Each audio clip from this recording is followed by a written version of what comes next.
Okay, so the London Killzone. What ICT concepts are going to be used in this module? The importance of time and price again. The London Open. The London Session. Important characteristics of London. Okay, folks, this is one of those topics where it's a very vast subject, so I'm introducing you slowly into one of the most important time frames of the 24-hour banking cycle.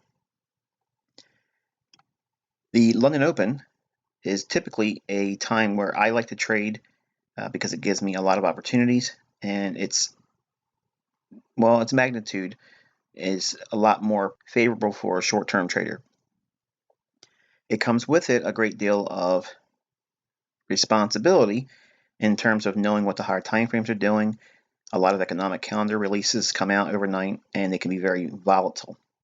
But the euro dollar and the British pound pairs are ideal for this time of day, and that's why I've elected to trade those two pairs. The London Open frequently sets up an optimal trade entry pattern that can offer 25 to 50 pips for a scalp.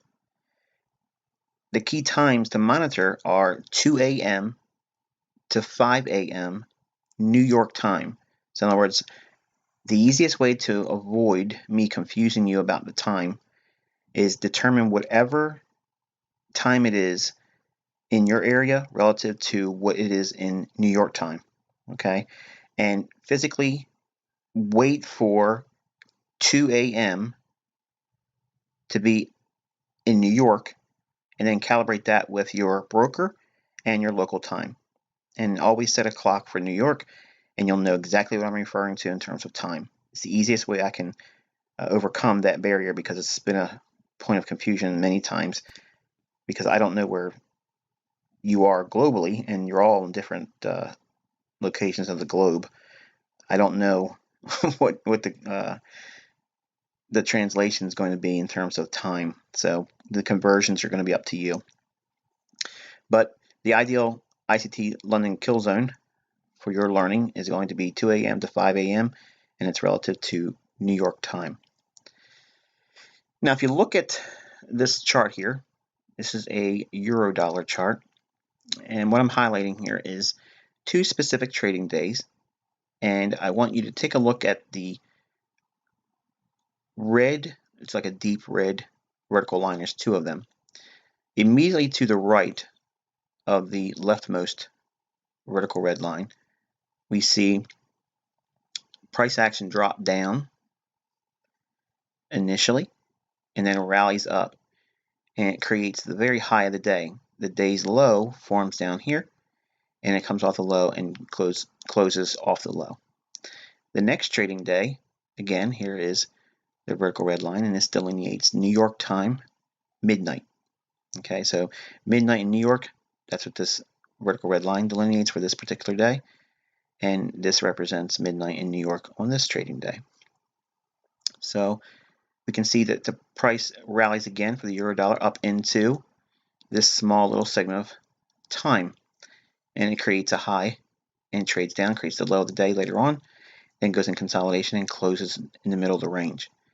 The key takeaway that I want you to more or less be encouraged to go through your charts and study is that London Open generally has the highest probability of creating the high or the low of the day.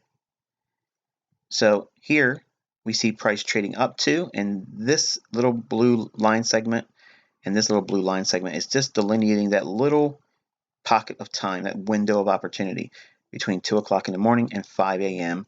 New York time. You can see how beautifully it goes up, trades, makes the high of the day, and then trades aggressively lower. Same thing here on this day. It trades up, spikes up, creates the high of the day, and then sells off. Okay, this is one of the biggest things that a lot of students of mine and people that have just casually looked at my things in terms of my tutorials, this is one of the biggest, well, in my career, it was the biggest discovery, because it helps me determine where, when I'm bearish, the actual high of the day is going to form. And if I can do that with a reasonable measure of accuracy or consistency, just imagine if you could get 3 to 4 opportunities where you can get the high or very close to the high of the day and ride the majority of the daily range. If you could do that a few times a month, you could do exceptionally well as an FX trader. Now, it doesn't limit itself to just Forex. This same phenomenon occurs in other assets. Now, I don't trade Bitcoin or cryptocurrencies, but I have students of mine that swear by this working in that asset as well. It works in commodities, it works in bonds, it works in just about everything that trades electronically overnight. Incidentally, you can anticipate things like this to occur in index trading. So if you're trading, for instance, the DAX, the FTSE, or the S&P 500 or Dow or NASDAQ futures contracts, overnight trading, you can see the same phenomenon occur as well. So it really isn't limited to just Forex. Now, because I taught it to the trading community, they assumed that it was limited and only salient to Forex or foreign exchange. I used this same concept as a commodity trader in the early 90s. So it's not that we have an asset class that it can only function in with this type of trading or this type of price action. It's completely universal, and that's pretty powerful. Now, if we have a market that is, let's say, in a strong trending environment, you want to be really focusing in on London because London will give you the highest probability of a low risk entry price point. Okay, and conversely, we can see when the market is bullish, the tendency is for the market to trade down, creating the low of the day in the London Open ICT Killzone. Again here, market trades down after midnight New York time, creates the low of the day between 2 o'clock and 5 o'clock in the morning New York time. Low of the day forms, off to the races we go. So here's 2 back-to-back trading days. Okay, if you could have taken a long, not even at the low, okay, say you use some of a, I don't know, maybe a buy stop to get in. Okay, if you trail a buy stop above these individual candle highs and eventually it trips you in, gets you long, and this held on to it for 30, 40 pips each trading day, it adds up quickly, folks. Same thing here. Market creating a low, takes off aggressively. Now, I want you to take a look at the relationship between one London Open low and the immediate day after London Open low. Okay, we have a range that's framed by the low here and this highest high in between the 2 London lows. This is your trading range right here. And this would be an optimal trade entry long using previous days data to today's London setup. So you can get an optimal trade entry on that, and price does an expansion on the upside, and we can see a very nice opportunity to have a long trade on both days here, focusing on London Open, creating the low of the day when the underlying market is poised to go higher. Okay, so the London session itself actually trades a little bit longer than 5 a.m. Okay, but for the sake of my concepts, I want to graduate over time the significance of 5 o'clock in the morning New York time to 7 o'clock in the morning New York time, which is classically like a London lunch period where it can go quiet, it can have minor little retracements, but I don't like to see any type of entry between 5 o'clock and 7 o'clock in the morning New York time, because it can tend to wait for the New York Open, which we'll cover in our next lesson. But the price action during the London session sees the highest probability of a large directional move in the 24-hour day. So what does that mean? If we were to look at the entire 24-hour market and picked a beginning point and followed it around the entire world, and where it began, it'll end. So we have 24 hours of time. If we were to measure the volume, or how much action, if you want to call it any other word, it's layman's terms, the most bang for your buck is going to be in the London Open. Now, that right away draws excitement to younger guys, and if you don't know what you're doing, you can get really hurt quick in the London session, because it can be extremely volatile, and it can be like a lightning bolt. Okay, if you're caught on the wrong side of the marketplace and there's a high impact news event that's out during that time frame, you can get mowed over rather quickly. And if you don't use stop loss orders, that session is going to treat you very cruelly in the form of taking money from you, because London can be extremely one-sided, and once it takes off, it's pretty relentless. It doesn't really give you a chance to get off the hook. Now, the London trading session actually extends beyond the 5 a.m. hour to 7 a.m. New York time. The London session sees the highest volume of order execution than any other trading session. If we look at the little chart to the right, and again, all I'm trying to do is show the profile itself. We don't need to zoom in and look at details of wicks and candle bodies. I just want you to look at it graphically in terms of the way the ranges expand and how it looks overall. So we have trading day here. We have consolidation. It creates a little bit of a run up, rejects that, and trades aggressively lower, and then comes off the low and begins the New York session. So we have a micro power 3 formation in here. So we have the open, the rally up, the expansion, the low, off the low it closes. Okay, price is fractal, folks. We can anticipate seeing duplicate patterns that are seen on higher time frames on a lower time frame.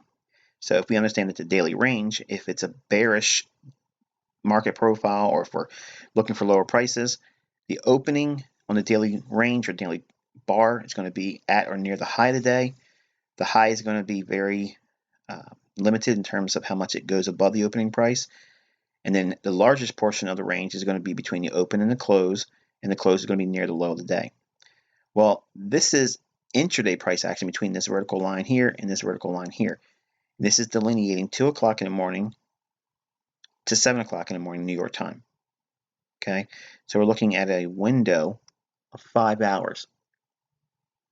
So if we understand that price can be fractal and we're bearish, this could be viewed as a micro power 3 formation. Okay, now why is that significant, and why should I be teaching it to you? What's the point of it? Well, if we see in this trading day here, it creates a scenario where, let's assume for a moment that we were anticipating a bullish market move. Okay, maybe this particular day it traded down to a level that was some kind of a support level, and we came off of it, traded consolidated, okay, and then we came down initially right after the 2 o'clock time period, and price drops down into a significant low. If price doesn't start to run there during the London session, we could reasonably expect that the real move is going to be in the next trading session, which would be the New York session, which is not going to be our teaching here. It's the next lesson in this series. But you can see the move ensues after the crossover from the London session and then the beginning of the New York session. Now, the London session technically extends even beyond 7 o'clock in the morning up into 10 to 11 o'clock in the morning New York time. Okay, so basically it's 3 o'clock in the morning New York time to 11 a.m. to noon, all relative to New York time. Okay, so there's an overlap of New York and London trading, which makes the next teaching a little bit more interesting as well. But The takeaways I want you to have is that the London session can create the high or low of the day, and we can also study the profile that takes place in between the beginning and ending of the overnight session. If it's trending, okay, if we have a trending model like this, chances are we could see a rather quiet New York session. It doesn't mean that always, but it's one way I like to look for potentially a slow New York session. Or we could have a reversal scenario, which is what we saw here. Okay, to the right of this vertical line is the New York session. You can see it did have a little bit of reversal, but it went consolidated and basically traded in the middle of the overall range and did a close. The very next day, we had an initial drop down in London, creating the low of the day, but it closed the session right in the middle, so it didn't really have much of a trend. It had a spike low, but if we're bullish, it didn't really show any kind of indication that in the London session. But as soon as we crossed over into the New York session and overlap with London, then we have the optimal trade entry, then we have the dynamic imbalance where the range expansion occurs for the daily upside and up close. So London gives us a lot of things to study, and I want you to go through your charts and look for examples of the things I just outlined here, and I think you'll be rather surprised. Okay, the London session characteristics. Now, the London session typically creates the low of the day when the market is primarily bullish and the high of the day when bearish. When the market is poised to trade higher on the daily time frame, we can focus on the London session to post the low of the trading day. If the daily is poised to trade lower, we can focus on the London session to post the high of the trading day.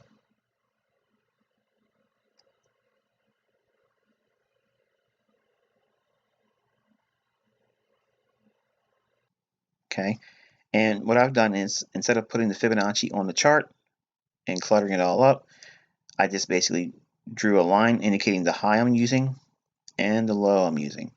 Now I'm not using the body-to-body reference points because it's a daily time frame, and I want to encapsulate the entire range with the wicks included.